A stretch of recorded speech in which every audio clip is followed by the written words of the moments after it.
ದಾವಣಗೆರೆ ಜಿಲ್ಲೆಯ ಜಗಳೂರು ಪಟ್ಟಣದಲ್ಲಿ ಭಾರತೀಯ ಕಮ್ಯುನಿಸ್ಟ್ ಪಕ್ಷದ ವತಿಯಿಂದ ಅಖಿಲ ಭಾರತ ಪ್ರತಿಭಟನಾ ದಿನಾಚರಣೆಗೆ ಬೆಂಬಲ ವ್ಯಕ್ತಪಡಿಸಿದರು. ಇನ್ನು ಪಟ್ಟಣದ ಪ್ರವಾಸಿ ಮಂದಿರದಿಂದ ಹೊರಟ ಸಿಪಿಐ ಪಕ್ಷದ ಕಾರ್ಯಕರ್ತರು ಮಹಾತ್ಮ ಗಾಂಧಿ ವೃತ್ತದ ಬಳಿ ಜಮಾಯಿಸಿ ಅಖಿಲ ಭಾರತ ಪ್ರತಿಭಟನಾ ದಿನಾಚರಣೆಗೆ ಬೆಂಬಲ ವ್ಯಕ್ತಪಡಿಸಿದರು. ಇನ್ನು ಇದೇ ವೇಳೆ ಸಿಪಿಐ ಜಿಲ್ಲಾ ಘಟಕದ ಸಹ ಕಾರ್ಯದರ್ಶಿ ಅವರ್ಗೆರೆ ಉಮೇಶ್ ಮಾತನಾಡಿದವರು, ಖಾಸಗಿ ವಿದ್ಯುತ್ ವಿಂಡ್ ಕಂಪನಿ ಮತ್ತು ಸೋಲಾರ್ ವಿದ್ಯುತ್ ಕಂಪನಿ ಭೂ ಮಾಫಿಯಾದಿಂದ ರೈತರು ಜಮೀನುಗಳನ್ನು ಕಳೆದುಕೊಂಡು ದಿವಾಳಿ ಸ್ಥಿತಿ ತಲುಪಿದ್ದಾರೆ ಎಂದು ಆರೋಪಿಸಿದರು.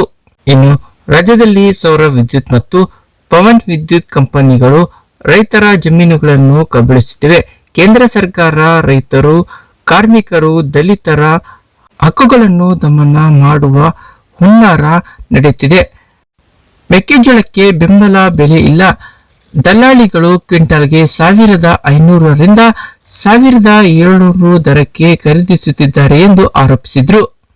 ಈ ಸಂದರ್ಭದಲ್ಲಿ ಸಿಪಿಐ ತಾಲೂಕು ಘಟಕದ ಕಾರ್ಯದರ್ಶಿ ಮಾದೇಹಳ್ಳಿ ಮಂಜುನಾಥ್, ದಲಿತ ಮುಖಂಡರಾದ ರಾಜಪ್ಪ ವ್ಯಾಸಗೊಂಡನಹಳ್ಳಿ, ಸಿಪಿಐ ತಾಲೂಕು ಘಟಕದ ಸಹ ಕಾರ್ಯದರ್ಶಿ ತಿಪ್ಪೇಸ್ವಾಮಿ, ಮುಖಂಡರಾದ ಹರೀಶ್, ಪಲ್ಲಗಟ್ಟೆ ನಾಗರಾಜ್, ನಿಬ್ಬೂರು ಲಿಂಗರಾಜ್, ಸಿದ್ದಮ್ಮನಹಳ್ಳಿ ಬಸವರಾಜ್, ಪ್ರದೀಪ್, ರಾಕೇಶ್, ಅಶೋಕ್, ಹೊನ್ನೂರ್ ಸಾಬ್, ಹಾಲೇಶ್, ಅಂಜಿನಪ್ಪ, ಒಲಿವುಲ್ಲಾ, ವೆಂಕಟೇಶ್, ಬಸವರಾಜ್, ಪವನ್, ತಿಮ್ಮೇಶ್, ಹನುಮಂತಪ್ಪ ಸೇರಿದಂತೆ ಮತ್ತಿತರರಿದ್ದರು.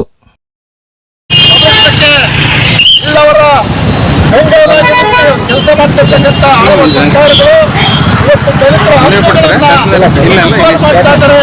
ಇವತ್ತು ಸಾವಿರಾರು ದಲಿತರ ಕ್ಷೇಮಕ್ಕಾಗಿ ಬಿಡುಗಡೆಗೊಂಡಂತ ಹಣ ಇವತ್ತು ಬೆರಳಿಕೆ ಹಣವನ್ನು ಕೊಟ್ಟು ಕೆಲಸವನ್ನ ಮಾಡ್ತಾರೆ. ಇವತ್ತು ಉದಾಹರಣೆ ನಾವು ನೋಡೋದಾದ್ರೆ ಸರ್ಕಾರಿ ಸಂಬಂಧದ ಎಲ್ಲ ವಲಯದಲ್ಲೂ ಕೂಡ ಓದಿಸಿ ಹಿಂದುಳಿದ ವರ್ಗದವರಿಗೆ